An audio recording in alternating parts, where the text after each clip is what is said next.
خدا اور محبت میگا ایپیسوڈ۔ یہودی۔ ایک پرانی کہاوت ہے، جو یاری کرے گا وہ شب بیداری بھی کرے گا۔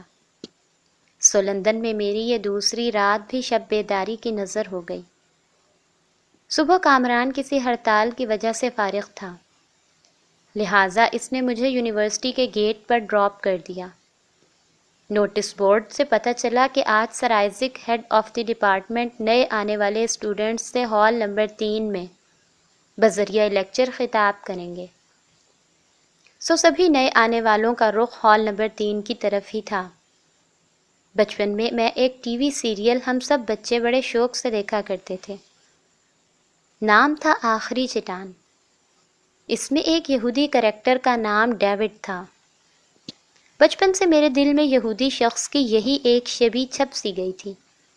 جب کبھی کوئی کہیں سے یہودی کی بات کرتا تو وہی بچپن میں نقش ہوئی صورت نگاہوں کے سامنے آ جاتی تھی۔ جس دن سے مجھے پتہ چلا تھا کہ ہمارا ہیڈ آف دی ڈپارٹمنٹ بھی یہودی ہے، تب سے اس کی بات کرتے وقت ایک مخصوص حلیے کا یہودی میری نظروں کے سامنے آ جاتا تھا۔ دبلا پتلا سا، چہرے پر یہودیوں کی خاص مشابہت والی داڑھی، سر پر چھوٹی سی سفید ٹوپی، لمبا سا چوغا، تیز تیز آنکھیں گھمانے والا اور بہت تول کر بولنے والا تسبیح گھماتا شخص۔ لیکن سر آئزک کو دیکھنے کے بعد میرے تخیلات کو بہت زیادہ نہیں تو تھوڑی بہت ٹھیس ضرور لگی۔ یہ تو ایک ماڈرن حلیے کا شخص تھا۔ عمر 50 سے اوپر، تن پر بہترین اور قیمتی سوٹ، آنکھوں پر نظر کا باریک سا چشمہ، بے حد نرم گفتار سا شخص۔ اس دن میرے ذہن میں سے میرے بچپن والی یہودی کی شبیہ نکل گئی اور اس کی جگہ اس نئی تصویر نے لے لی۔ البتہ ایک مماثلت ضرور تھی کہ سر آئزک کے ہاتھ میں بھی ایک چھوٹی سی تسبیح موجود تھی، جسے وہ شاید اپنی عادت کے مطابق کبھی ہاتھ میں گھماتے اور کبھی جیب میں ڈال رہے تھے۔ سر آئزک کے ابتدائی لیکن پراثر سے لیکچر کا آغاز ہوا۔ شروع میں انہوں نے اپنا تعارف کروایا اور پھر معاشیات سے متعلق چند بنیادی باتیں بتائیں۔ کچھ یونیورسٹی کے ڈسپلن کے بارے میں بیان کیا اور آخر میں ہم سب سے تعارف کروانے کو کہا۔ مجھے رول نمبر 17 الاٹ ہوا تھا اور اسی دن مجھے یہ بھی پتہ چلا تھا کہ اس پوری کلاس میں ایک میں ہی اکیلا مسلمان طالب علم ہوں۔ میں نے اپنی باری پر اٹھ کر جب اپنا نام پکارا اور مذہب اسلام بتایا تو مجھے محسوس ہوا کہ کچھ دیر کے لیے تمام کلاس پر سناٹا سا چھا گیا ہے۔ شاید یہ میرا وہم ہی ہو، لیکن پھر سر آئزک نے مجھ سے میری پچھلی تعلیم اور ڈگریوں وغیرہ کا پوچھ کر سلسلہ آگے بڑھا دیا۔ آخر اسٹوڈنٹس کے تعارف کا سلسلہ ختم ہوا اور سر آئزک نے ان اختتامی جملوں کے ساتھ اپنا لیکچر ختم کیا۔ مائی ڈیئر اسٹوڈنٹس، ازل سے لے کر اب تک اور پھر شاید ابد تک ہمیشہ دنیا کے اعلیٰ ترین نظریات کو اوسط درجے کے ذہنوں کی مخالفت کا سامنا کرنا پڑا ہے۔ یاد رکھیے، جس نے کبھی غلطی نہیں کی، اس نے کبھی کچھ نیا کرنے کی بھی کوشش نہیں کی۔ اس لیے نظریہ بنانے اور نیا نظریہ پیش کرنے میں کبھی بخل سے کام نہ لیجیے گا۔ ہمیں غلطی اور اوسط درجے کے ان ذہنوں کی مخالفت کے ڈر سے بہت آگے نکلنا ہوگا۔ میں ایک بار پھر آپ سب کو اس ادارے میں خوش آمدید کہتا ہوں۔ کل سے ہم باقاعدہ کلاسز کا آغاز کریں گے۔ Good day. سر آئزک اسٹیج سے اتر کر چلے گئے۔ ساری کلاس نے ڈسک بجا کر ان کی تقریر اور خیالات کا خیر مقدم کیا۔ سچ یہ ہے کہ سر آئزک کی باتوں نے مجھے بھی خاصا متاثر کیا تھا۔ مجھے کامران کی ان سے بچ کر رہنے کی بات یاد آ گئی اور میرے لبوں پر خود بخود ایک ہلکی سی مسکراہٹ ابھر آئی۔ کامران نے دوپہر کو واپسی پر مجھے پک کرنے کا کہا تھا اور ابھی اس کے آنے میں پورے 2 گھنٹے باقی تھے۔ ہال سے باہر نکل کر میں نے ادھر ادھر دیکھا کہ کس طرف کو نکلا جائے۔ پھر میری نظر دور پڑے ان بینچز پر پڑ گئی جو یونیورسٹی کے درمیان سے گزرتی نہر کے کنارے تھوڑے تھوڑے فاصلے پر لگائے گئے تھے۔ اس طرف آبی پرندوں کے غول بھی موجود تھے جو اڑتے ہوئے آتے دریا کنارے بیٹھے اسٹاف اور دیگر طالب علموں کے ہاتھوں پھینکی گئی اپنی مخصوص خوراک کو چگتے اور پھر اڑ جاتے۔ مجھے بھی یہی گوشہ تنہائی وقت گزاری کے لیے بہتر لگا اور میں انہی لکڑی کے بینچوں میں سے ایک پر جا کر بیٹھ گیا اور سامنے بہتے پانی اور ان پرندوں کی آپس میں ہوتی اٹکیلیاں دیکھنے میں مشغول ہو گیا۔ کچھ دیر بعد ایک بوڑھا شخص سر پر ہیٹ پہنے لمبے سے اوور کوٹ اور مفلر میں ملبوس آہستہ آہستہ چلتا ہوا اس طرف آ پہنچا۔ اس کے ہاتھ میں پرندوں کو ڈالنے والے دانے کا ایک بڑا سا کاغذی لفافہ پکڑا ہوا تھا۔ اس نے کچھ ہی دیر میں مٹھیاں بھر بھر کے دانے پرندوں کی طرف اچھال کر وہ لفافہ خالی کر دیا اور اسے قریب بنے ہوئے کوڑے دان میں ڈال کر وہ جانے کے لیے پلٹا۔ پھر اس کی نظر مجھ پر پڑ گئی اور وہ میری طرف چلا آیا اور ہاتھ بڑھا کر بولا، جوزف، کیا تم نئے آنے والے طلباء میں سے ایک ہو؟ میں نے اس کا بڑا ہوا ہاتھ تھام لیا۔ حماد، فرسٹ سیمسٹر معاشیات۔ اس نے گرم جوشی سے مجھ سے ہاتھ ملایا اور مسکرا کر بولا، او آئی سی، لیکن ینگ مین، تم یہاں تنہا کیوں بیٹھے ہو؟ کیا سینئر اسٹوڈنٹس کی ریگنگ سے ڈرتے ہو؟ میں بھی مسکرا، نہیں، مجھے ڈر صرف اپنے آپ سے لگتا ہے، لیکن اس وقت میں خود اپنے آپ سے کچھ باتیں کرنا چاہتا تھا، اس لیے اس طرف آ بیٹھا۔ جوزف نے دلچسپی سے میری طرف دیکھا۔ خوب، اپنے آپ سے باتیں، بھائی اس ملاقات کی طرف تو کبھی اپنا دھیان ہی نہیں گیا، خود سے خود کی ملاقات۔ میں نے کھسک کر اس کے لیے تختے پر جگہ خالی کی۔ جوزف بیٹھ گیا۔ میں نے اسے جواب دیا، اس ملاقات کے لیے کسی خاص توجہ کی کبھی ضرورت نہیں ہوتی۔ انسان عمر بھر میں اپنے آپ ہی سے سب سے زیادہ باتیں کرتا ہے اور اپنے آپ کو ہی سب سے زیادہ جھیلتا ہے۔ شاید کسی اور میں اسے اس قدر جھیلنے کی تاب بھی نہیں ہوتی۔ انسان خود ہی اپنا سب سے بڑا دوست اور سب سے بڑا دشمن ہوتا ہے۔ باقی اس کی اپنی ذات سے باہر ہونے والی سبھی دوستیاں اور سبھی دشمنیاں عارضی اور ناپائیدار ہوتی ہیں۔ جوزف غور سے میری طرف دیکھ رہا تھا۔ خود سے بہت ناراض لگتے ہو، یہ تلخی بلا وجہ تو نہیں ہو سکتی، لگتا ہے کوئی بھٹی تمہارے اندر سلگ رہی ہے۔ میں نے باتوں کا رخ کسی اور طرف موڑنا چاہا، لیکن آپ نے نام کے علاوہ اپنا کوئی دوسرا تعارف نہیں کروایا۔ جوزف نے گہری سی سانس لی۔ نام تو تمہیں بتا ہی چکا ہوں، یہیں اسی یونیورسٹی میں فائن آرٹس ڈپارٹمنٹ میں ایسوسیٹ پروفیسر ہوں۔ میں نے جلدی سے معذرت پیش کی، معاف کیجیے گا، میں شاید کچھ زیادہ ہی بول گیا۔ آپ کا انداز دراصل اساتذہ والا نہیں تھا، ورنہ میں اتنی بے تکلفی۔ جوزف نے ہنس کر میری بات کاٹ دی۔ اس معذرت کی کوئی ضرورت نہیں، دراصل میں جان بوجھ کر یہاں کے نوجوانوں کو پہلی دفعہ اپنا تعارف نہیں کرواتا۔ ایسا کرنے سے وہ مؤدب یا محتاط ہو جاتے ہیں اور میں ان میں گھلنے ملنے کا موقع کھو دیتا ہوں۔ میں یہی چاہوں گا کہ ہم ہمیشہ اسی بے تکلفی سے ملتے اور بات کرتے رہیں۔ تم ایک مختلف نوجوان ہو، تم سے ملنا واقعی ایک انوکھا تجربہ ہے میرے لیے۔ جوزف جانے کے لیے اٹھ کھڑا ہوا اور مجھ سے ہاتھ ملاتے ہوئے بولا، میری کلاس کا وقت ہو رہا ہے حماد، مجھے امید ہے بہت جلد ہماری ایک دوسری ملاقات ہوگی، جو اس جیسی کئی ملاقاتوں کا ایک پیش خیمہ ثابت ہوگی۔ جوزف گرم جوشی سے مجھ سے ہاتھ ملا کر رخصت ہو گیا۔ کچھ دیر کامران کے آنے کا انتظار کرتا رہا۔ میں بھی سامنے بہتے شفاف پانی اور پرندوں سے رخصت لے کر یونیورسٹی کی لمبی لمبی راہداریوں سے ہوتا ہوا باہر گیٹ پر آ گیا۔ باہر کامران کی گاڑی پہلے سے موجود تھی۔ میں نے کامران کی تلاش میں ادھر ادھر نظریں دوڑائیں۔ موصوف کچھ دور ایک پاپ کارن کی مشین کے قریب کھڑے دو نوجوان میموں کا ہاتھ دیکھنے میں مصروف تھے اور انہیں یقین دلا رہے تھے کہ بہت جلد ان کی زندگی میں ایک خوبرو ایشیائی نوجوان آنے والا ہے، جس کے آتے ہی ان کی زندگیوں میں انقلابی تبدیلیاں آ جائیں گی۔ مجھے کامران کی اس صلاحیت پر ہمیشہ سے ہی رشک آتا تھا۔ مجھے کسی اجنبی لڑکی تو کیا، کسی اجنبی مرد سے بھی پہلی مرتبہ بات کرتے ہوئے ایک جھجک سی محسوس ہوتی تھی، تا وقت یہ کہ وہ اجنبی خود ہی بات کرنے میں پہل نہ کر دے۔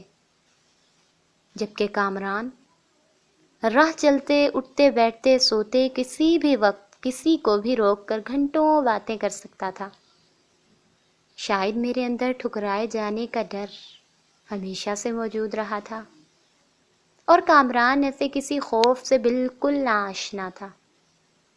مجھے دیکھ کر اس نے جلدی سے میری طرف ہاتھ ہلایا، ان گوری میموں کو اپنا کارڈ دیا اور ان کے فون نمبرز لیے، اور مسکراتے ہوئے میری طرف بڑھایا۔ ہم گاڑی میں سوار ہو گئے۔ میں نے کامران کو گھورا۔ تم کبھی نہیں سدھرو گے، ہے نا؟ کامران ہنسا۔ ارے یار، بور ہو رہا تھا، 15 منٹ سے یونیورسٹی کے گیٹ پر کھڑا، سوچا ان کا ہاتھ ہی دیکھ لوں۔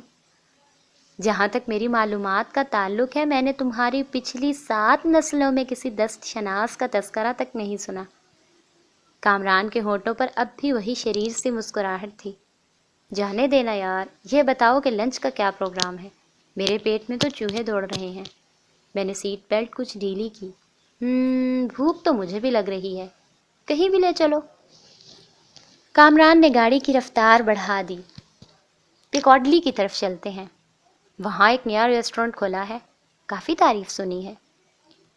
ہماری گاڑی لندن کی 2 رویہ اور 4 رویہ بڑی بڑی شفاف سڑکوں سے ہوتی ہوئی بگ بین کے سامنے سے دائیں کو مڑ گئی۔ لندن کے مشہور برجوں والے پل سے ہوتے ہوئے پیکاڈلی کی طرف مڑ گئے۔ مجھے لندن کی یہ چوڑی چوڑی سی سڑکیں ہمیشہ سے بہت بھلی لگتی تھیں۔ میں نے کہیں پڑھا تھا کہ 18ویں کے آخر اور 19ویں صدی کے اوائل میں یورپین حکام نے عوام کی بغاوتوں کو روکنے کی حکمت عملی کے طور پر ان تمام شاہراہوں کو چوڑا کروا دیا تھا، تاکہ حکومت اور فوج کا عملہ آسانی کے ساتھ ہجوم کو ایک ہی جگہ قابو میں رکھ سکے۔ پیکاڈلی سرکس سے بائیں مڑتے ہی 2 رویہ درختوں کی لمبی سی قطار سے ڈھکی ایک خاموش اور سنسان سی سڑک شروع ہو گئی۔ سڑک کے کنارے بنی ہوئی چوڑی سی نالی میں پگھلتی ہوئی برف کا پانی ایک انجانے سے سر کے ساتھ بہہ رہا تھا۔ میں اور کامران اس سڑک پر مڑتے ہی ایک دم سے خاموش ہو گئے، جیسے قدرت کی اس بے پناہ خوبصورتی نے ہماری زبانیں ہی سلب کر لی ہوں۔ سڑک پر درختوں سے گرے ہوئے سرخ اور زرد پتوں کی چادر سی بچھی ہوئی تھی،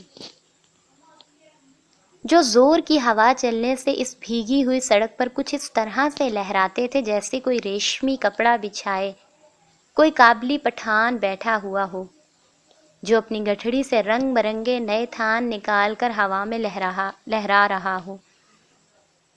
کبھی کبھی ہم چند پلوں میں ہی اپنی ساری زندگی پھر سے جی لیتے ہیں۔ درختوں اور ان سے خزاں رسیدہ پتوں سے گھری ہوئی اس سڑک پر ہم دونوں کا یہ سفر بھی زندگی کے انہی چند پلوں میں سے ایک تھا۔ کچھ دیر کے لیے تو ہم یہ بھی بھول گئے تھے کہ ہم اس سڑک کے اختتام پر بنے ایک نئے ریسٹورنٹ میں لنچ کرنے کے لیے نکلے تھے۔ بالآخر دنیا کی ہر اچھی چیز کی طرح اس سڑک کا بھی اختتام ہو گیا۔ ہم نے لکڑی کے بنے ہوئے اس چھوٹے سے خوبصورت ریسٹورنٹ میں اپنی پسند کا لنچ کیا۔ کامران مجھ سے یونیورسٹی کے بارے میں پوچھتا رہا اور میں نے اسے سرائزک کے لیکچر اور اپنے تعارف پر کلاس روم کی خاموشی کے بارے میں بتایا۔ کامران ایسے موقعوں پر بالکل پینڈو ہو جاتا تھا، اسے اپنے غصے پر بالکل کنٹرول نہیں رہتا تھا۔ اس نے زور سے گلاس میز پر ہاتھ مارا۔ یہ سارے گورے کہیں کے، ان کی تو… بڑی مشکل سے میں نے اسے قابو کیا۔ کامران کا موڈ اب بھی خراب تھا۔ میں نے اسے موڈ میں لانے کے لیے ایک لطیفہ سنایا۔ ایک گوری میم پر کسی کتے نے کاٹنے کے لیے حملہ کر دیا۔ پاس سے گزرتے ایک شخص نے جان پر کھیل کر اس کتے سے میم کی جان بچائی۔ اگلے دن کے اخباروں میں کتے سے میم کو بچاتے ہوئے اس شخص کی تصویر چھپی اور ہیڈ لائن لگی، انگلش ہیرو نے عورت کو کتے سے بچا لیا۔ اس شخص نے اخبار کے دفتر فون کر کے کہا، میں انگریز نہیں ہوں۔ دوسرے دن اخبار نے پھر سرخی لگائی، غیر ملکی ہیرو نے عورت کو جان پر کھیل کر کتے سے بچایا۔ اس شخص نے پھر اخبار کے دفتر فون کیا اور بتایا کہ میں غیر ملکی نہیں، پاکستانی اور مسلمان ہوں۔ تیسرے دن اخبار نے اسی تصویر کے نیچے یہ سرخی لگائی: خطرناک دہشت گرد نے پالتو کتے پر حملہ کر دیا۔ کچھ دیر تک تو کامران حیرت سے میری طرف دیکھتا رہا، پھر ہم دونوں کے منہ سے بے ساختہ ہنسی نکل گئی۔ وہ چھوٹا سا ریسٹورنٹ ہمارے کہکہوں سے گونج رہا تھا اور آس پاس کے لوگ ہمیں حیرت سے دیکھ رہے تھے۔ گھائل۔ بچپن میں جب کبھی مجھے کھیلتے ہوئے دوڑ بھاگ میں کوئی چوٹ لگ جاتی تھی تو میں کبھی دوسروں کے سامنے نہیں روتا تھا۔ نہ شدید سے شدید درد میں بھی میری کوشش یہی ہوتی تھی کہ لوگوں کے سامنے میرے آنسو نہ نکلیں۔ ایسی صورت میں فوراً کسی گوشے تنہائی کی طرف بھاگتا اور وہاں دل کھول کر روتا۔ دراصل مجھے بچپن ہی سے سب کے سامنے رونا بہت معیوب لگتا تھا۔ مجھے لگتا تھا کہ ہم دوسروں کے سامنے رو کر اپنی عزت ان کی نظروں میں کھو دیتے ہیں۔ مولوی صاحب کے گھر سے واپسی کے بعد بھی میری حالت کچھ ایسی ہی تھی۔ رونا چاہتا تھا لیکن رونے کے لیے جگہ میسر نہ تھی۔ عجب بے بسی تھی۔ مولوی صاحب صحت یاب ہونے کے بعد دوبارہ سے سنی کو درس دینے کے لیے آنے لگے۔ ان دنوں میں کسی بھی بہانے سے سنی اور مولوی صاحب کے آس پاس ہی چکر کاٹتا رہتا تھا، اس امید میں کہ شاید سن سے ایمان کی کوئی بات کرے یا پھر مولوی صاحب ہی اپنے گھر کا کوئی تذکرہ چھیڑ دیں۔ لیکن میری یہ امید بھی ہمیشہ سے ٹوٹتی رہی۔ پھر میرے جنون نے ایک اور روپ دھارا۔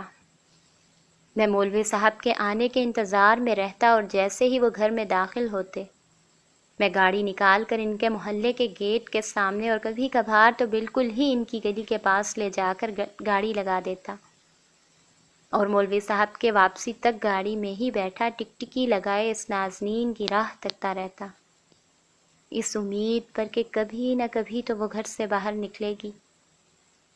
لیکن یہ حسرت بھی ہمیشہ ناکام ہی رہی۔ میں نے کبھی کسی کو اس گھر سے باہر نکلتے نہیں دیکھا۔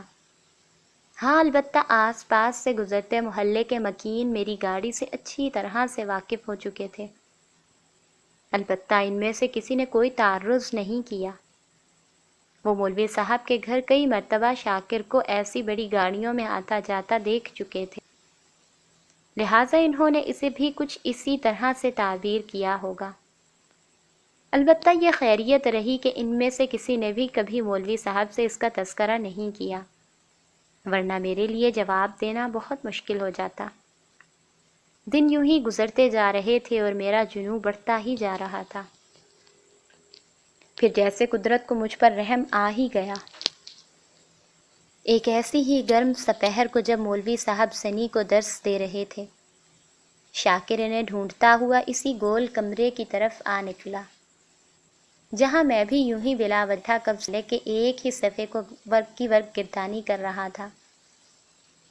شاکر نے آتے ہی مولوی صاحب کو یہ مزہ سنایا کہ اس کی بڑی بیٹی کی منگنی طے ہو گئی ہے اور اگلے جمعے کی سپہر مولوی صاحب بما خاندان کے اس کے گھر مدعو ہیں۔ مولوی صاحب نے منگنی طے ہونے پر شاکر کو بے حد مبارکباد دی اور خوشی کا اظہار کیا، لیکن انہوں نے شاکر سے معذرت کی کہ جمعے کا دن تو وہ پہلے ہی کسی تبلیغی جماعت سے وعدہ کر چکے ہیں کہ ان کے ساتھ علاقے کے گشت پر چلیں گے، اور اب اس وعدے کو ٹالنا کسی طور مناسب نہ تھا۔ البتہ انہوں نے یہ وعدہ ضرور کیا کہ وہ اپنے بھتیجے عبداللہ کے ساتھ باقی گھر والوں کو منگنی کی تقریب میں ضرور بھیج دیں گے۔ مجھے یوں لگا جیسے برسوں کسی ویران بیابان صحرا میں پھرتے پھرتے اچانک کوئی نخلستان دور سے مجھے نظر آ گیا۔ میں جانتا تھا کہ شاکر یہ جانتے ہوئے بھی کہ ہمارے اس عمارت زدہ گھر میں سے کوئی بھی اس کی اس خوشی میں شریک ہونے نہیں آئے گا، ہم سب کو دعوت ضرور دے گا۔ شاید قدرت نے مجھے اس کی ایک جھلک دکھلانے کے لیے یہ سب انتظام کیا ہو، اور پھر ہوا بھی یوں ہی۔ بابا نے حسب معمول ایک لمبا سا ہنکار ابھرا اور جیب سے پرس نکال کر چند بڑے نوٹ شاکر کے حوالے کر دیے۔ میری طرف سے بیٹی کے لیے کچھ کر لینا۔ امی نے بھی گھر میں کام کرنے والیوں کو پرانے صندوق اور الماریاں کھنگالنے کا کہا اور کپڑوں اور پرانے زیورات کی ایک گٹھڑی شاکر کے حوالے کر دی۔ شاکر نے سب کی طرف سے مایوس ہو کر میری طرف دیکھا۔ میں نے اسے تسلی دی، میں ضرور آ جاؤں گا، وعدہ رہا۔ بابا کے چہرے پر ناگواری کے تاثرات ابھرے جو ان کے پائپ کے دھوئیں کے پیچھے کھو گئے۔ امی اور بھابھی نے بھی ناک منہ چڑھائی، لیکن کسی نے کچھ کہا نہیں۔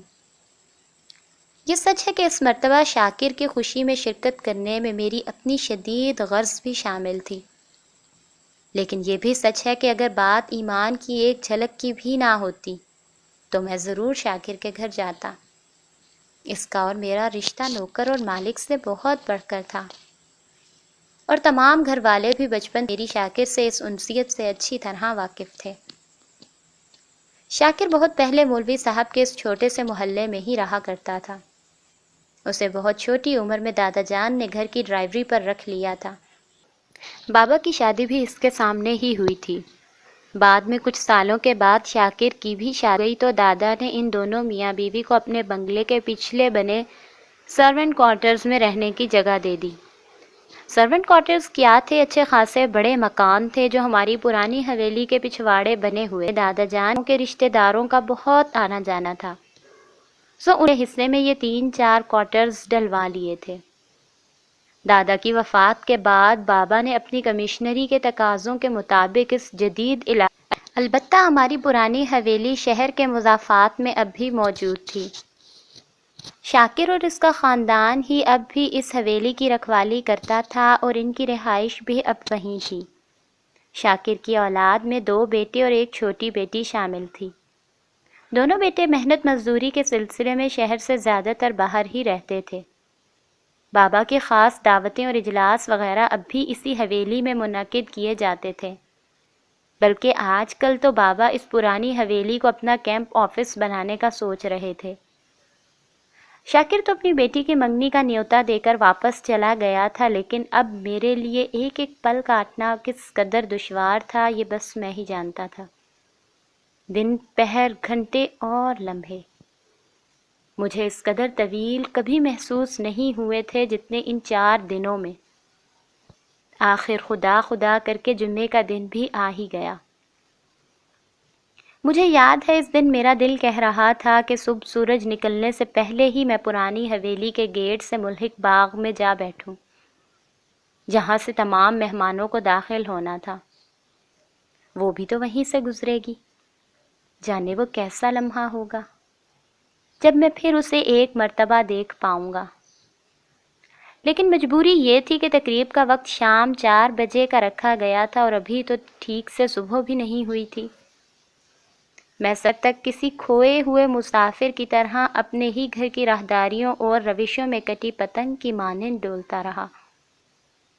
اس دن مجھے پتہ چلا کہ لمحے گھنٹوں کی طرح کیسے گزرتے ہیں۔ نہ جانے کب دن کے 2 بجے اور میں اس بچے کی طرح گاڑی نکال کر اپنی پرانی حویلی کی طرف بھاگا، جو اپنے روزے کے دن عصر کے وقت سے ہی روزہ کھلنے کا انتظار میں دسترخوان پر جا بیٹھتا ہے۔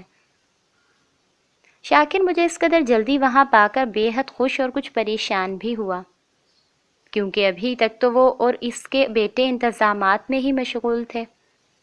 بڑی مشکل سے میں نے شاکر کو اس بات پر راضی کیا کہ وہ میری فکر چھوڑ دے، وہ اپنے کام جاری رکھے۔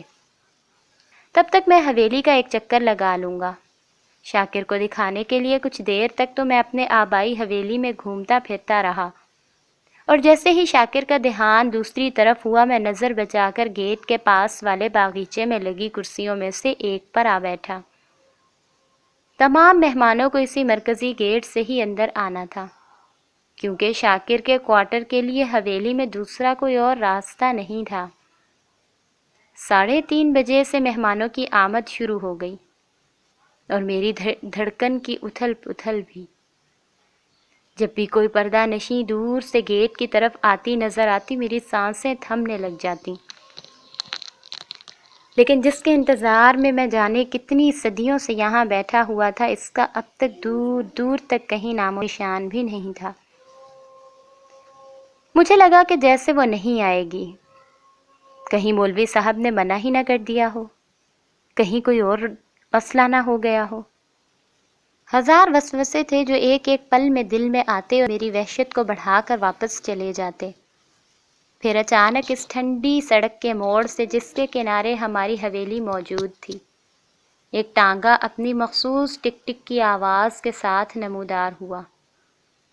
میری نظریں آخری امید کے ٹمٹماتے دیے کی طرح اس ٹانگے کے مخصوص رفتار پر جم سی گئی۔ ٹانگا حویلی کے بڑے چوبی گیٹ کے سامنے آ کر رک گیا۔ اس میں اگلی سیٹ پر کوچوان کے ساتھ ایک پر نور چہرے اور ہلکی سی داڑھی والا ایک نوجوان بیٹھا ہوا تھا۔ سفید شلوار کرتے میں ملبوس اس نوجوان نے اتر کر کوچوان کو کرایہ دے کر فارغ کیا اور پچھلی سیٹ سے سیاہ برقعوں میں ملبوس دو لڑکیاں نیچے اتریں۔ فضا تھم سی گئی، ہوا ساکت ہو گئی اور درختوں کے سبھی پرندے چہچہانا بھول گئے۔ وہ وہی تھی۔ میں ان نازک قدموں کو بھلا کیسے بھول سکتا تھا؟ اس کے ساتھ یقیناً اس کی چھوٹی بہن تھی۔ دونوں لڑکیوں کی صرف آنکھیں نقاب سے باہر تھیں۔ اف، پھر وہی آنکھیں۔ اس نوجوان نے حیرت سے پہلے اس عظیم الشان حویلی کو دیکھا اور پھر لڑکیوں سے جیسے ایک مرتبہ دوبارہ تصحیح چاہی، کیونکہ ایک ڈرائیور کی ایسی رہائش گاہ کا اسے تصور بھی نہ ہوگا۔ پھر شاید جیسے چھوٹی والی نے اسے کچھ سمجھایا، وہ نوجوان انہیں لیے جیسے کسی شش و پنج میں جھجکتے ہوئے گیٹ کھول کر اندر داخل ہوا۔ شاید وہ سب پہلی مرتبہ شاکر کے گھر آئے تھے۔ دفعتاً اس نوجوان کی مجھ پر نظر پڑ گئی، اور یہ کیا؟ وہ تینوں تو میری ہی جانب بڑھ رہے تھے۔ میں ہڑبڑا کر کھڑا ہو گیا۔ چھوٹی والی کی آنکھوں میں مجھے دیکھ کر شناسائی کی ایک لہر چمکی اور اس نے سرگوشی میں ایمان سے کچھ کہا۔ شاید چھوٹی مجھے پہچان گئی تھی۔ ایمان نے ایک نظر اٹھا کر میری طرف دیکھا، ایک بجلی سی چمکی۔ یہ اس کی دوسری نظر تھی جو میری نظر سے ٹکرائی تھی۔ بے خودی کی ایک لہر مجھ پر طاری ہو گئی۔ مجھے یوں لگا جیسے اس کی پہلی نظر سے لے کر اس دوسری نظر تک کے فاصلے کے درمیان مجھ پر جو بھی گزری، میری تڑپ، میری کسک، میری وحشت اور میری دربدری، سب کو قرار مل گیا۔ میرے قریب آ کر لڑکے نے مجھے سلام کیا۔ جناب، یہ شاکر صاحب، میرا مطلب ہے جن کی بیٹی کی آج منگنی ہے، ان کا گھر؟ میں نے جلدی سے کہا، جی آپ ٹھیک جگہ پر آئے ہیں۔ یہاں سے اس راستے سے ہوتے ہوئے آپ پیچھے چلے جائیے، تقریب وہیں ہو رہی ہے۔ لڑکا میرا شکریہ ادا کر کے اور ہاتھ ملا کر انہیں لیے آگے بڑھ گیا۔ میں نے بڑی مشکل سے اپنے آپ کو اتنے قریب ہوتے ہوئے بھی ایمان کی طرف براہ راست دیکھنے سے روکے رکھا، لیکن نہ دیکھنے کے باوجود اس کے قرب کا ایک عجیب اور لطیف سا احساس میرے ساتھ رہا۔ چھوٹی والی حیا البتہ کچھ چلبلی سی لگتی تھی۔ وہ جاتے ہوئے پھر سے مجھے غور سے دیکھتی ہوئی آگے بڑھ گئی۔ یوں لگا جیسے زندگی پھر سے حرکت میں آ گئی ہو۔ ہوا پھر سے چلنے لگی، پرندے پھر سے چہچہانے لگے۔ میں وہیں کرسی پر نڈھال ہو کر جیسے گر سا گیا۔ زندگی میں چند لمحے ایسے ہوتے ہیں جنہیں ہم بار بار جینا چاہتے ہیں۔ یہ پل بھی میری زندگی کے انہی چند لمحوں میں سے ایک تھا، لیکن افسوس، ہر بری بات کی طرح ہر اچھی بات گزرنے کے بعد صرف ایک یاد بن کر رہ جاتی ہے۔ میں کافی دیر وہیں بیٹھا خود کو یقین دلانے کی کوشش کرتا رہا کہ یہ سب خواب نہیں تھا، اور ابھی کچھ دیر پہلے وہ یہیں تھی، میرے سامنے، میرے اتنے قریب۔ اندر سے عورتوں کے ہنسنے، بولنے اور گانے بجانے کی آوازیں آنے لگیں، اور پھر اندر سے شاکر مجھے ڈھونڈتے ہوئے اس طرف آ نکلا۔ ارے حماد بابا، آپ ادھر بیٹھے ہیں؟ وہاں تقریب میں سبھی آپ کا انتظار کر رہے ہیں، آئیے نا۔ شاکر زبردستی میرا ہاتھ تھام کر مجھے اندر مردانے میں لے گیا۔ وہاں سبھی مجھے دیکھ کر مؤدب سے ہو گئے اور ان کا ہنسنا، بولنا اور باتیں سرگوشیوں میں بدل گئیں۔ میں اسی لیے اس ہجوم میں نہیں آنا چاہتا تھا۔ کبھی کبھی آپ کا اپنا تعارف ہی آپ کے لیے سب سے بڑا روک بن جاتا ہے۔ یہاں پر سب مجھے شاکر کے مہمان کی حیثیت سے نہیں بلکہ ریٹائرڈ کمشنر امجد رضا کے بیٹے کی حیثیت سے پہچان رہے تھے، لہٰذا میں جلد ہی اس محفل سے اکتا گیا۔ ویسے بھی میرا دھیان ہی کہاں تھا ان سب باتوں کی طرف۔ پھر شاکر کو اندر کسی نے زنانے میں بلوایا اور مجھے وہاں سے باہر نکلنے کا موقع مل گیا۔ میں نے شاکر کو خصوصی تاکید کی تھی کہ مہمانوں کو بٹھانے کا اور ان کے طعام کا انتظام کھلی جگہ پر کرے۔ اس مقصد کے لیے میں نے اصرار کر کے اسے حویلی کا بڑا ہال بھی استعمال کرنے کا کہا تھا۔ اسے بابا کی ناراضگی کا ڈر تھا، لیکن میری ضد کے سامنے اسے ہمیشہ ہی ہار ماننا پڑتی تھی۔ اسی بڑے ہال کو اب متانے کے لیے استعمال کیا جا رہا تھا، اور اس ہال کے پچھلے دروازے کے بالکل سامنے شاکر کے کوارٹر کا چھوٹا سا باغیچہ اور اس کے پیچھے شاکر کا گھر تھا۔ جیسے ہی میں ہال سے باہر نکلا، وہی نوجوان جو ایمان اور حیا کے ساتھ آیا تھا کچھ مضطرب سا مجھے ہال کے دروازے کے باہر کھڑا نظر آ گیا۔ مجھے دیکھ کر وہ جلدی سے میری طرف بڑھا۔ معاف کیجیے، میں اس وقت آپ کو پہچان نہیں پایا۔ میرا نام عبداللہ ہے، میں مولوی علیم الدین صاحب کا بھتیجا ہوں۔ چچا اکثر آپ کی باتیں کرتے ہیں۔ خوشگواری کی ایک لہر سی میرے تمام وجود میں پھیل گئی، تو گویا کسی بہانے ہی صحیح میرا ذکر ناچیز بھی اس چار دیواری میں ہوتا تھا۔ ہو سکتا ہے کبھی میرا نام اس محجبی کے ہونٹوں پر بھی آیا ہو۔ اس وقت نہ جانے کیوں زندگی میں پہلی بار مجھے اپنے نام پر خود بخود پیار آنے لگا۔ میں نے اس سے دوبارہ ہاتھ ملایا۔ آپ سے مل کر بہت خوشی ہوئی۔ اس دن آپ کے گھر آنا ہوا تھا، لیکن آپ سے ملاقات نہیں ہو سکی۔ لیکن آپ یہاں باہر کیوں کھڑے ہیں؟ اندر چلیے، کچھ ہی دیر میں چائے کا اہتمام ہونے والا ہے۔ عبداللہ نے کچھ تذبذب سے کہا، دراصل مغرب کا وقت ہونے والا ہے، آپ تو واقف ہیں، ہمیں اب نکلنا چاہیے۔ میں اس انتظار میں یہاں کھڑا ہوں کہ اندر سے کسی کو بھیج کر گھر کی خواتین کو بلا لوں تو چلوں۔ اتنے میں شاکر اندر زنانے سے برآمد ہوا۔ ہم دونوں کو باہر کھڑا دیکھ کر وہ جلدی سے ہماری طرف بڑھا۔ حماد بابا، خیر تو ہے، آپ باہر کیوں کھڑے ہیں؟ میں نے مسکرا کر اسے عبداللہ کی طرف متوجہ کیا۔ میری طرف سے تو سب خیر ہی ہے، لیکن عبداللہ میاں واپسی کی فکر میں ہیں، کہہ رہے ہیں کہ دیر ہو رہی ہے۔ شاکر نے حیرت اور کچھ شدت سے نفی میں سر ہلایا۔ ابھی سے؟ نہیں نہیں نہیں، ابھی تو انگوٹھی بھی نہیں پہنائی گئی، اور پھر مغرب کے بعد کھانا کھائے بنا میں ہرگز کسی کو نہ جانے دوں گا، ناممکن۔ عبداللہ انکساری سے گویا ہوا۔ شاکر چچا، مغرب کے بعد تو بہت دیر ہو جائے گی، ہماری طرف کی سواری ملنا بھی مشکل ہو جائے گا، اور پھر چچا، بھائی مولوی صاحب سے تو میں خود نمٹ لوں گا، وہ جانتے ہیں کہ میری اکلوتی بچی کی خوشی ہے، ایسے میں دیر سویر تو ہو ہی جاتی ہے۔ رہی بات سواری کی، تو میں خود تم لوگوں کو واپس چھوڑ کر آؤں گا، بس طے ہو گیا۔ شاکر نے حتمی فیصلہ دے دیا۔ عبداللہ کے پاس بھی مزید بحث کی اب کوئی گنجائش نہ تھی۔ اس نے شاکر سے مغرب کے نماز کے لیے اجازت چاہی اور قریبی مسجد کی طرف روانہ ہو گیا۔ شاکر نے اسے جلد واپس لوٹنے کی تاکید کی۔ پھر جیسے اچانک شاکر کو کچھ یاد آیا، اس نے زور سے اپنے سر پر ہاتھ مارا۔ ارے حماد بابا، دیکھو اب واقعی بوڑھا ہوتا جا رہا ہوں، اندر نگہت کی امی تمہیں بلاتی ہیں۔ نگہت شاکر کی بیٹی کا نام تھا۔ بچپن میں میری ساری کتابیں سال ختم ہونے کے بعد نگہت کے پاس ہی جاتی تھیں۔ شاکر کو اپنی بیٹی کی تعلیم کی بڑی فکر لگی رہتی تھی۔ نگہت جب چھوٹی تھی تو وہ اپنے ابا کے ساتھ کبھی کبھی ہمارے گھر بھی آتی تھی۔ وہ خاموش سی چھوٹی بچی مجھے اب تک یاد تھی۔ شاکر کی بیوی کو بچپن سے خالہ کہتا تھا، جس پر میری اصل خالائیں خاصی جذبز ہوتی تھیں، اور ان سے میں خاصا مانوس بھی تھا۔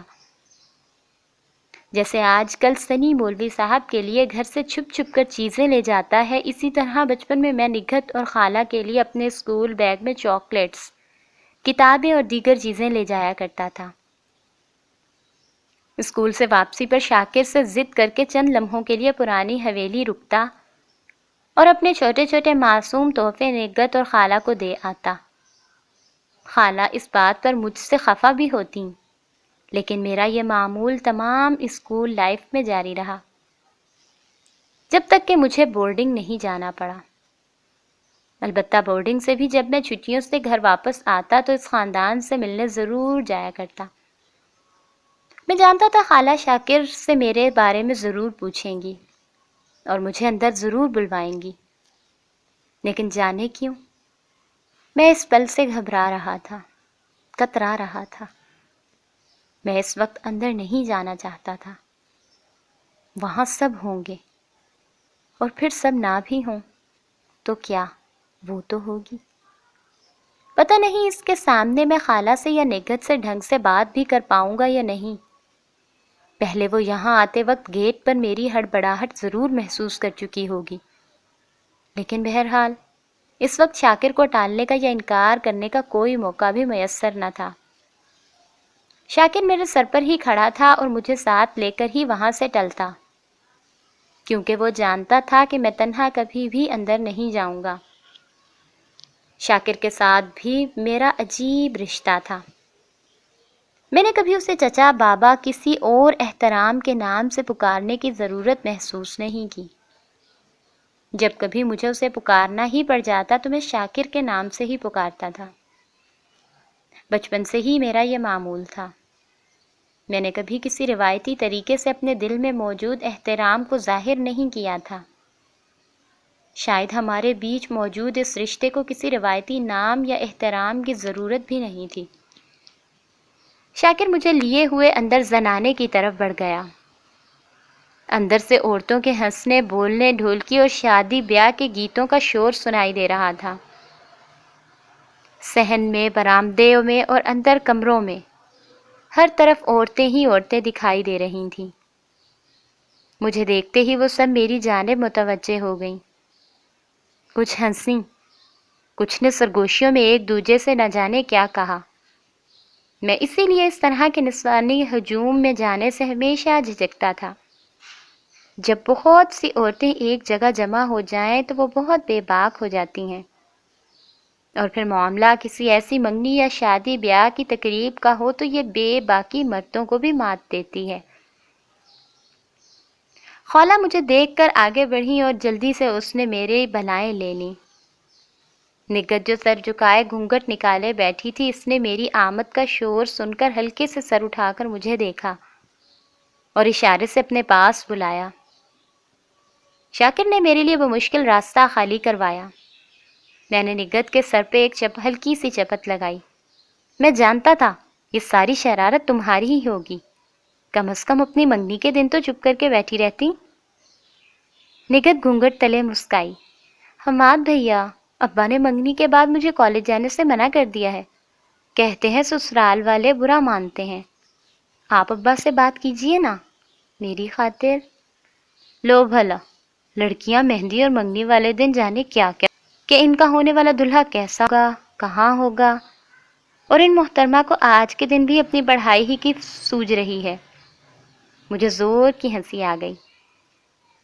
میں نے دھیرے سے نگہت کے کان میں کہا، تمہارے سسرال والوں کی تو ایسی کی تیسی، بے فکر ہو جاؤ، کوئی مزید پڑھنے سے نہیں روک سکتا، نہ ہمارے ابا اور نہ 6 ماہ بعد ہونے والا میاں۔ میں خود بات کر لوں گا۔ اب خوش؟ اور واقعی خوشی سے اس کی آنکھوں میں آنسو ہی تو آ گئے۔ یہ لڑکیوں کا دل اتنا چھوٹا کیوں ہوتا ہے؟ ذرا ذرا سی بات پر رو دینے والا، اور پھر خوش بھی کتنی چھوٹی سی باتوں پر ہو جاتی ہیں۔ دل کا شیشہ اتنا صاف کیسے رکھ لیتی ہیں یہ سب لڑکیاں؟ دفعتاً میری نظر چھوٹی حیا پر پڑی۔ وہ اسی کمرے میں موجود تھی جہاں نگہت کو بٹھایا گیا تھا۔ حیا پاس بیٹھی کسی عورت سے ہلکی آواز میں کچھ بات کر رہی تھی، لیکن ایمان مجھے اس کمرے میں کہیں دکھائی نہ دی۔ میں اب یہاں سے نکلنا چاہتا تھا، لیکن شاکر عورتوں کے اس ہجوم میں مجھے کہیں نظر نہیں آ رہا تھا۔ میں بچپن سے اس گھر کے چپے چپے سے واقف تھا۔ سوچا ساتھ والے کمرے سے ہوتا ہوا دروازے سے باہر نکل جاؤں گا، کیونکہ سامنے برآمدے میں تو خواتین کی ایک بڑی تعداد نیچے فرش پر ہی دری ڈالے دھرنا جمائے بیٹھی تھی۔ البتہ ساتھ والا کمرہ چونکہ رہائشی تھا، اس لیے اس طرف کسی کے ہونے کا امکان کم ہی تھا۔ اس دوسرے کمرے کا ایک دروازہ پچھلے صحن میں کھلتا تھا، جہاں اس وقت دیگیں وغیرہ چڑھائی جا رہی تھیں۔ میں نے نگہت کو اشارہ کیا کہ میں بعد میں اس سے ملتا ہوں، اور دونوں کمروں کو ملانے والے درمیان کے دروازے سے دوسرے کمرے میں چلا گیا۔ کمرے میں شام کے وقت کی وجہ سے ملگجا سا اندھیرا چھایا ہوا تھا اور کمرہ سنسان تھا۔ میں اپنی ہی دھن میں پچھلے صحن کی طرف کھلنے والی جالی کے دروازے کی طرف بڑھا۔ اچانک دیوار کے ساتھ بنی ہوئی لکڑی کی بڑی سی الماری کے عقب سے کوئی جلدی میں اپنا آپ سنبھالتے ہوئے نکلا۔ اس الماری میں زیادہ تر گھر کی کراکری اور شیشے کے برتن وغیرہ پڑے ہوتے تھے۔ وہ سایہ اپنی ہی جھونک میں مجھ سے ٹکرایا اور اس کے ہاتھ سے شیشے کی 3-4 پلیٹیں پھسل کر فرش پر گر گئیں۔ ایک دبی سی نسوانی چیخ فضا میں ابھری۔ سچ تو یہ ہے کہ میں خود بھی بھوکھلا سا گیا۔ مجھ سے ٹکرا کر وہ سایہ لڑکھڑا سا گیا، لیکن اس نے فوراً خود کو سنبھال لیا تھا۔ لیکن اس تمام معاملے میں سنبھلتے سنبھلتے آنچل ڈھلک کر کندھوں پر آ چکا تھا۔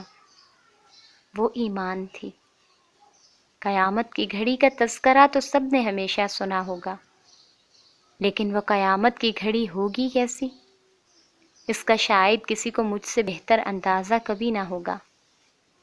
بے حجاب تھا، قدر قریب کہ اس کی الجھی ہوئی سانسوں کی مہک میں اپنے سینے پر محسوس کر سکتا تھا۔ اس کی مخصوص الجھی ہوئی سی لٹ بکھر کر اس کے چہرے پر آ پڑی تھی، اور اس کا گلابی دودھ جیسا ملیح چہرہ اس وقت شرم و خوف اور حیا کے مارے انگارہ سا ہو رہا تھا۔ کیا کسی کی دعاؤں کا ثمر قدرت نے اس قدر جلد اور اس قدر اعلیٰ انعام کے طور پر بھی دیا ہوگا؟ شاید کبھی نہیں۔ وہ ہڑبڑا کر بولی، معاف کیجیے، وہ میں یہاں برتن لینے آئی تھی۔ مجھ سے جواب میں کچھ بھی نہ بولا گیا۔ شاید میری زبان ہمیشہ کے لیے سلب کر لی گئی تھی۔ اتنے میں برتن گرنے کی آواز سن کر کمرے سے خالہ اور ایمان کی چھوٹی بہن حیا ہڑبڑائے ہوئے انداز میں کمرے میں داخل ہوئیں، اور فرش پر بکھرا کانچ اور مجھے اور ایمان کو وہاں دیکھ کر خود ہی سمجھ گئیں۔ ایمان جلدی سے خالہ کی طرف بڑھ گئی۔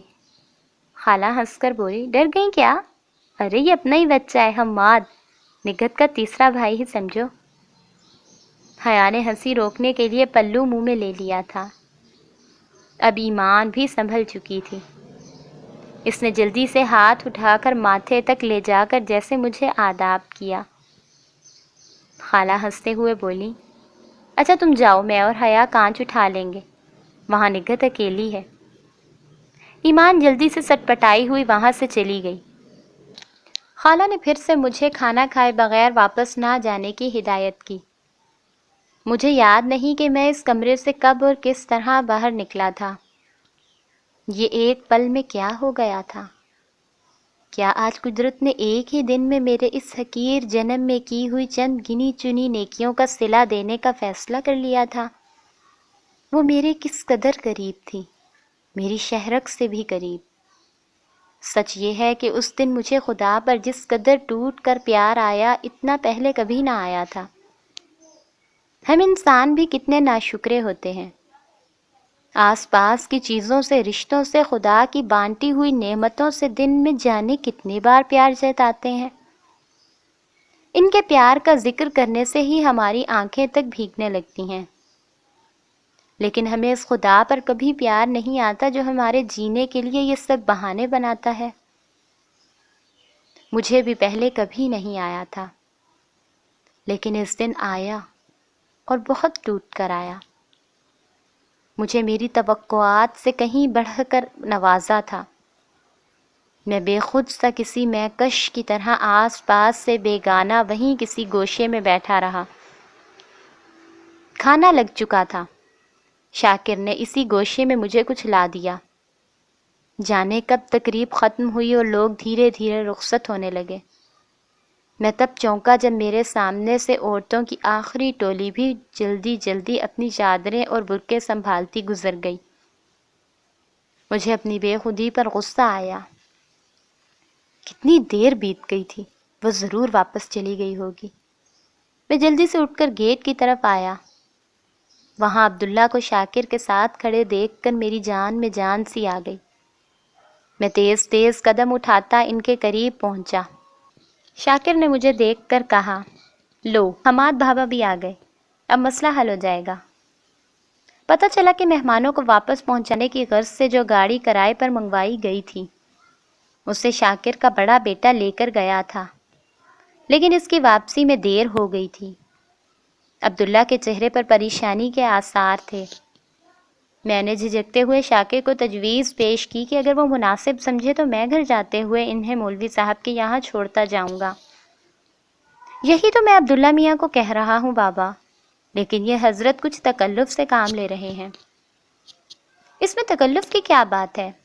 میں ویسے بھی بس نکل ہی رہا تھا، راستے میں آپ لوگوں کو گھر چھوڑتا جاؤں گا۔ عبداللہ کے پاس میری تجویز ماننے کے علاوہ دوسرا کوئی راستہ بھی نہیں تھا۔ رات ڈھلتی جا رہی تھی اور اس وقت کسی دوسری سواری کا ملنا بھی اس علاقے میں محال تھا۔ جب تک میں گاڑی لے کر حویلی کے مرکزی گیٹ تک پہنچا، شاکر اندر سے دونوں لڑکیوں کو بھی بلا لایا تھا۔ ایک ہی دن میں اتنے معجزے رونما ہو جائیں گے، یہاں آنے سے پہلے ایسا میں نے کبھی سوچا بھی نہ تھا۔ شاکر سے رخصت ہو کر وہ سب گاڑی میں سوار ہو گئے۔ عبداللہ میرے ساتھ آگے بیٹھ گیا اور ایمان اور حیا پچھلی سیٹ پر۔ میں نے کار آگے بڑھا دی۔ یا خدا، یہ کوئی خواب تو نہیں تھا؟ نہیں، ضرور یہ کوئی خواب ہی ہوگا۔ وہ میرے ساتھ میری ہی گاڑی کی پچھلی سیٹ پر موجود تھی۔ بیک ویو مرر میں میری نظریں اس کے سراپے کا طواف کرتی رہیں۔ گو وہ مکمل پردے میں تھی اور صرف اس کی آنکھیں ہی اس کے نقاب سے باہر تھیں، لیکن اس کا اس قدر قریب ہونا ہی کس قدر جاں فضا احساس تھا۔ میں کسی خواب کے عالم میں ہی گاڑی چلاتا رہا۔ عبداللہ خود بھی خاموش طبیعت اور کم گو تھا، کچھ میں بھی اپنے خیالات کی رو میں بھٹکا ہوا تھا۔ راست ہم خاموش ہی رہے۔ اس دن پہلی مرتبہ مجھے سڑکوں کے خالی ہونے اور رات کی وجہ سے رش نہ ہونے پر بے حد غصہ آیا۔ فاصلہ بہت تیزی سے طے ہو رہا تھا۔ پچھلی سیٹ پر وہ دونوں خاموش بیٹھی تھیں۔ ایمان مسلسل کھڑکی سے باہر گزرتے نظاروں کو ہی دیکھ رہی تھی۔ اس نے ایک مرتبہ بھی دانستہ یا نادانستہ طور پر سامنے دیکھنے کی کوشش نہیں کی، اور میں سب کی نظر بچا کر مسلسل شیشے میں اسی کو دیکھے جا رہا تھا۔ جانے سنجانی سی لڑکی نے مجھ پر یہ کیسا جادو کر ڈالا تھا کہ میں دھیرے دھیرے اپنے اوپر اپنا تمام اختیار ہی کھوتا جا رہا تھا۔ پلک جھپکنے میں ہی مولوی علیم کا محلہ آ گیا۔ رات کی وجہ سے محلہ بھی بالکل سنسان پڑا تھا۔ میں نے مولوی صاحب کی گلی میں موڑ کاٹ کر گاڑی کھڑی کر دی۔ عبداللہ نے نہایت ممنونیت سے میرا شکریہ ادا کیا اور رسماً اندر آنے کو بھی کہا۔ میں نے شکریہ کہا کہ رات بہت بیت چکی ہے۔ پھر کبھی سہی، ایمان اور حیا بھی گاڑی سے اتر چکی تھیں۔ ایمان تو خاموش رہی، البتہ حیا نے اترتے اترتے دھیرے سے شکریہ کہا۔ میں صرف سر ہلا کر رہ گیا۔ میں نے گاڑی واپس موڑی اور عبداللہ کو سلام کرتے ہوئے آگے بڑھا دی۔ گلی سے نکلتے نکلتے میں نے بیک ویو مرر میں دیکھا کہ دروازہ کھل چکا تھا اور وہ تینوں اندر داخل ہو رہے تھے۔ پھر جانے کب میں گھر پہنچا اور کس طرح میں نے خود کو اپنے بستر تک پہنچایا، لیکن مجھے اچھی طرح یاد ہے، اس ساری رات میں ایک پل بھی کے لیے بھی نہیں سو پایا۔ اس رات مجھے احساس ہوا کہ عشق کا ڈنگ اپنا وار کر چکا ہے، اور اب زہر دھیرے دھیرے میرے جسم کی تمام رگوں میں پھیلتا جا رہا ہے۔